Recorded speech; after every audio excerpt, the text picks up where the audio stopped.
viewers and ASMR friends, welcome to my channel. My name is Ari. I'm an independent filmmaker and film enthusiast, and today we'll be talking about the movies. So this is my first video, and I have absolutely no idea what I'm doing. I have no idea what I'm doing. However, I enjoy ASMR. I've been listening to it for about 7 years, and I enjoy everything about it. I find it very relaxing, very chill, and I enjoy the community a lot.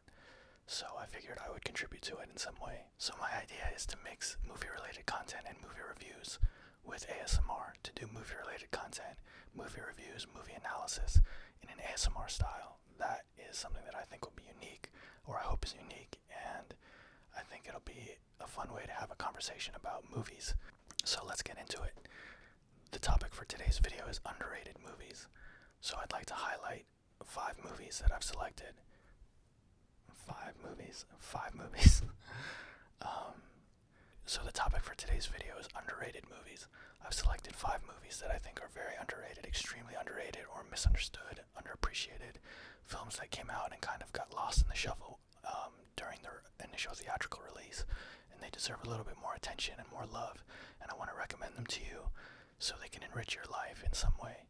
All of these films are very entertaining, interesting, intriguing, and I hope you enjoy them. So without further ado, let's get into it. The first movie I'd like to highlight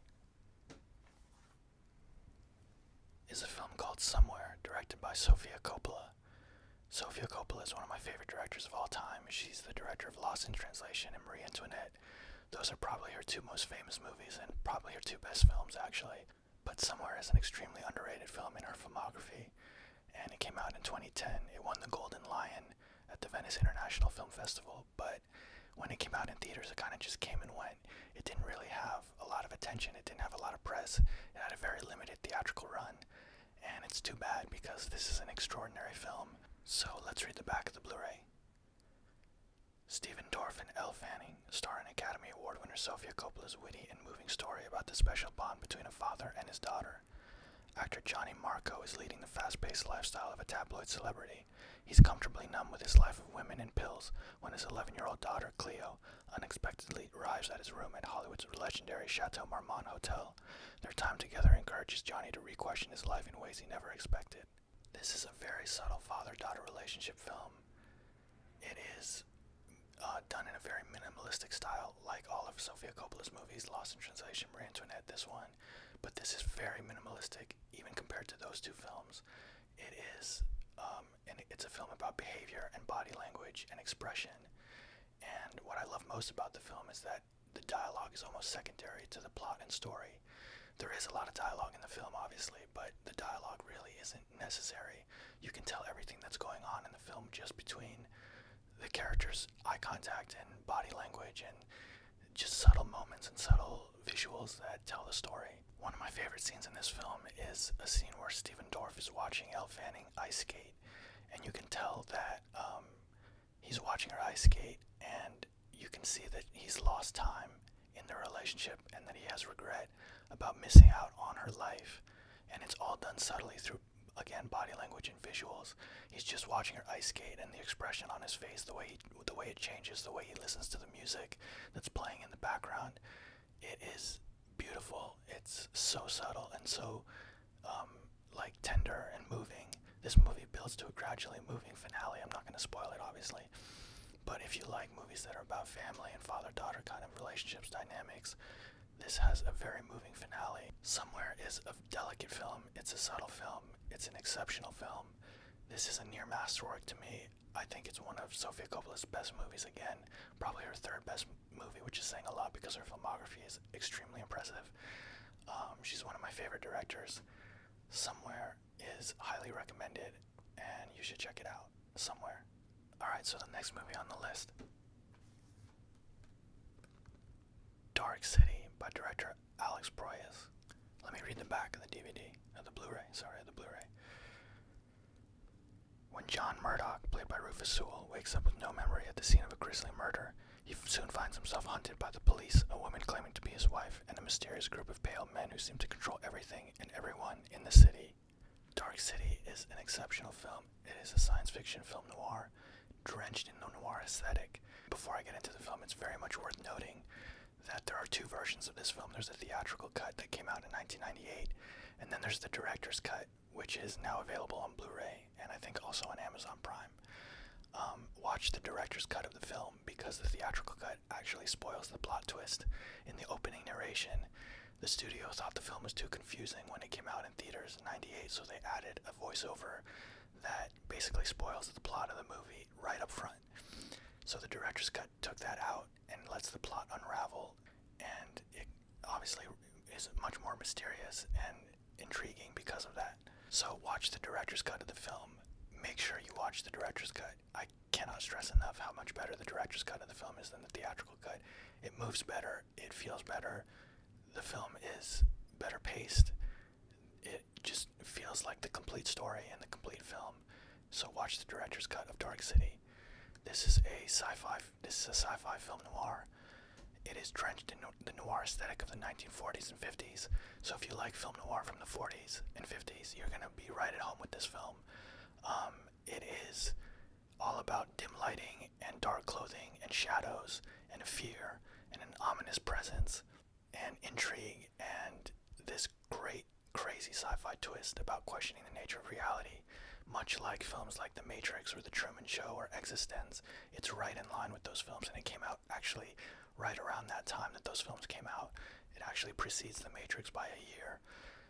But this movie was kind of forgotten when it came out, and it deserves an audience. Dark City is a masterpiece. This is one of my favorite movies of all time. The performances are very subtle and understated by Rufus Sewell and Jennifer Connelly and William Hurt and Kiefer Sutherland. It's got a great cast. The film is cool, it's stylish, it's scary, it's weird, it's outside the box. Dark City is one of the best films of the 1990s. I cannot stress enough how great this movie is. I think you should watch it for sure. Dark City. Okay, so the next movie on my list is a good one. The Beach, directed by Danny Boyle, starring Leonardo DiCaprio. Let's read the back. Leonardo DiCaprio is electrifying in this adrenaline-drenched, tantalizingly seductive thriller from the director of Trainspotting. Richard, played by DiCaprio, a young American backpacker, is willing to risk his life for just one thing: that mind-blowing rush you can only get from braving the ultimate adventure. But on a secret, deceptively perfect beach, Richard will discover that heaven on earth can instantly change into a jungle of seduction and danger. That's interesting. Co-starring sexy newcomer Virginia Lady Owen, this journey to the unexpected, full of surprises, twists and turns, love and romance, lust and desire, explores the hidden perils and dark places that lurk just beyond the shores of paradise. That's an interesting description for The Beach, because The Beach is a lot of things. It's a very interesting movie that, to me, is like a time capsule into the early 2000s and late 90s. This film is all about 2000s nostalgia to me. It came out almost 25 years ago, February 2000, and it definitely kind of just got dumped by the studio and lost in the shuffle when it came out. This is a film about a young man adrift and lost in the world and trying to find his place in the world. And when he finds that place, when he finds that piece of paradise, how far is he willing to go to sustain it? How far are you willing to go to sustain a piece of paradise when you find it? And what is paradise, and is it actually something that's real and attainable? Those are the themes in this film. It's a very interesting movie that raises a lot of interesting questions. It's a young man's movie. Like, it reminds you of being a teenager. It reminds you of being a young adult. It has that feel to it, probably because of the music, which is, for a millennial like me, or for Gen X, it will instantly bring you back to that early 2000s feel. This is an adaptation of a novel by Alex Garland, and it's a good adaptation. It's not as good as the book, but it is a good adaptation. It's directed by Danny Boyle, who's a very stylish director. He's an excellent filmmaker. You probably know him from Slumdog Millionaire fame, but I prefer this film, honestly. I just think this is an interesting movie. It is maybe more of a guilty pleasure than a masterpiece. It's definitely not a masterpiece by any stretch of the imagination. It's not a masterwork, but it is a good movie. It's very entertaining. Like I said, it's like a time machine to back in the day in the 2000s or late 90s. And there's a scene in this film where it goes video game mode. That's all I'm going to say. It goes video game mode. And it's one of the most entertaining things I think you'll see in a movie. DiCaprio he is electric in this film. I think he's a great actor. He's one of my favorite actors. Sometimes he does force the issue a little bit, but this movie plays up to his strengths. He's interesting in the film. He's dramatic in the film. He's funny in the movie. The film is all over the place. Like, sometimes there's suspense, sometimes there's comedy, sometimes there's romance, sometimes there's action. The film is all over the map, but I think that's what makes it interesting and unique, and definitely worth watching. So I hope you watch The Beach by director Danny Boyle from the year 2000. This is a time machine into the 2000s, I swear.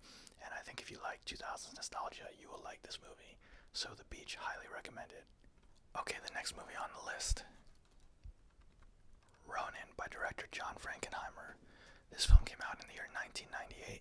Let's read the back of the Blu-ray. The Cold War may be over, but a new world order keeps a group of covert mercenaries employed by the highest bidder. These operatives, known as Ronin, are assembled in France for a seemingly routine mission: steal a top-secret briefcase. But the simple task soon proves explosive as other underworld organizations vie for the same prize.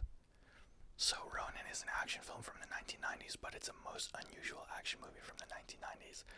A lot of action films in the 90s had a particular formula where they would blend humor and action and have like comedic relief with a serious stoic hero. This film totally goes against formula. It's a very elegant, very refined movie. There is no humor in the film. There are a couple funny lines here and there, but for the most part, this is an extremely self-serious movie. This is a very self-serious movie, and I love that about it. The movie is very subtle for an action film. It is unique. It's interesting. It's intriguing. The film has a mystery box MacGuffin with the briefcase, and the characters have no idea what's inside the briefcase, and neither do we as an audience. And I love that about the film because the film never explains what's in the case. So you're constantly at a state of suspense and intrigue because we have no idea what the characters are after, and they have no idea what they're after. But it's something important, and it's something that brings all the characters together in a very violent manner. You can't talk about Ronin without talking about the car chases and the action sequences in this film. This film has two particular action set pieces that are phenomenal. The car chases are real cars, real explosions, real stunts. This is in the 1990s. This was before the CGI boom. There are a couple special effect shots in one particular scene in a tunnel. You can see that there's a green screen for the close-ups, but for the most part, this film is done with real stunts and real cars, and you can feel the speed of the car chases. You can feel the impact. You can feel the intensity of the scenes because of that, and it adds so much to the atmosphere of the film because everything is done in camera, basically. The film was acclaimed when it came out in 1998, but it was kind of forgotten since then, and it's become kind of a cult favorite, which is nice because it has an audience, but it deserves much more of an audience. Ronin is an excellent film. This is an unusual action film, a very mature film. It is got an incredible Robert De Niro performance. He's always good, but he's really understated and excellent in this film. I highly recommend Ronin. If you want an action film for your Saturday night movie, Ronin. Okay, so the final movie I'd like to select, Speed Racer by the Wachowskis. Let's read the back. Start your engines and fasten your seatbelts for this high-octane family film that follows the adventures of the young race car driver Speed and his quest for glory behind the wheel of his thunderous Mach 5. With support from Pops and Mom Racer, girlfriend Trixie, younger brother Spritle, and the mysterious Racer X, Speed takes on fierce competitors to save his family's business and to protect the sport he loves. With groundbreaking visual effects and breathtaking action sequences, Speed Racer puts you in the driver's seat like never before. So, Speed Racer is a kids movie, but it is the most glorious, joyous, amazing kids movie ever made. This is a movie that you can watch all ages. I do recommend watching it with kids because kids will have a riot watching it, and it's just more enjoyable for some reason when you watch it with kids. But all ages can enjoy this film because it is the weirdest, most experimental Hollywood film I think that's come out in the last 20 years. The Wachowskis are obviously known for The Matrix, but this film is right there with it as being just as inventive and interesting and unique. So the film came out in 2008, a week after Iron Man, and it got kind of overshadowed by Iron Man's success, unfortunately. The film was, I think, a little bit too experimental and weird for mainstream audiences at the time, but it's since developed a cult following, and it's really nice that it's developed a cult following because this movie deserves an audience. It really deserves an audience. I think most people who watch this film do enjoy it when they watch it. Obviously, there are detractors, but whatever. The visual design of this film, if you like anime, this is an anime brought to life. It's based on a 1960s anime TV series, and they absolutely bring the anime to life. It's like you're engulfed by a cartoon in this film. It's a candy-colored adrenaline rush. It is like you're completely absorbed by a cartoon. Everything about the movie is cartoonish. The performances are outsized and cartoonish. The visual effects are outsized and cartoonish. The sound design of the film is cartoonish. Everything about the film is bizarre and weird and like a cartoon, but it works. It works really, really well. So the editing in this film, the sense of time and place, the rhythm, the balance, the pacing of this film. Honestly, if this was a more well-liked, well-acclaimed film at the time of its release, it could have been an Oscar contender. It could have been something that won an Oscar for film editing. That's how good the film editing is in this film. It is, the structure of the film is excellent, and I think Zack Steinberg was the editor on the film, and he did an incredible job with the Wachowskis in bringing this to life. The editing is so unique. The transitions and the dissolves are really inventive and fun, and it's really original and outlandish. So Speed Racer is a silly film. It's a sentimental film. It's a moving film. It's an action-packed film. It is everything you could want in one movie. This is one of my favorite movies. I watch this anytime I'm down. I watch this film anytime I feel sad or anytime I'm in a bad mood. It instantly lifts you up. This film will instantly lift your spirits if you're in a bad mood. It's that joyous. It's that much of a celebration of film and filmmaking and the crazy ways you can make a movie. The performances are really good. Emil Hirsch is Speed Racer, and he's great in the lead role. John Goodman is really funny as his father. Susan Sarandon is in it. Christina Ricci is in it. It's got a great cast. It's really enjoyable. It's really entertaining. It's a 2-hour and 20-minute movie, but it feels like it's 90 minutes. It just goes by really quickly and really fast. Speed Racer is one of the best movies of the 2000s. I'm not joking. Speed Racer is one of the best movies of the 2000s. If you haven't seen it, give it a chance. It's really weird. It's really crazy, but it is really worth your time. Speed Racer. It's also worth noting that I saw this film 8 times in theaters. I'm not kidding. I saw this film 8 times in theaters when it came out. That's how much I love this movie. That's how much of an adrenaline rush it was. That's how much fun I had with this movie when it came out. I saw it 8 times in theaters. I think I was the only one who saw it at the time because it bombed at the box office. But I enjoyed it. My friends enjoyed it. It's a great time. Speed Racer. Go see this movie. Okay, so that's my first video. Underrated movies. These were the selections. Great stuff. I hope you enjoyed watching the video. I hope you watch these movies and enjoy the movies. I hope they enrich your life in some way. I really love these movies. They're all really entertaining. They're all really good and interesting. So I hope you enjoy them, and I'll see you in the next video.